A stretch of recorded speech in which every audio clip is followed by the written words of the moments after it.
యేసయ్య గారి జీవితంలో చాలా ప్రాముఖ్యమైనది ఏమిటంటే విజ్డమ్.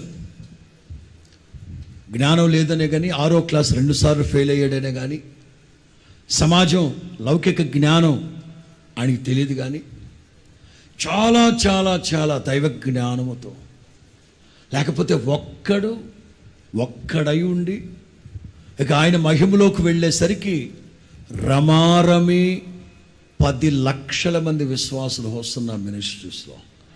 ఆయన మహిమలో వెళ్ళే సమయానికి 10 లక్షల మంది విశ్వాసులు ఉన్నారు. ఆయన మహిమలోకి వెళ్ళే సమయానికి రమారమి 700 సంఘాలు ఉన్నాయి. ఇవన్నీ ఎలా? ఎవరితో ఆలోచించకుండా ఒక్కడే ప్రార్థనాపూర్వకంగా ప్రభు దగ్గర నుంచి జ్ఞానాన్ని పొందుకొని, లౌకిక జ్ఞానం కుయుక్తిగా నడిపిస్తుంది. ఇవాళ ఉదయం చెప్పాడు పాస్టర్ గారు.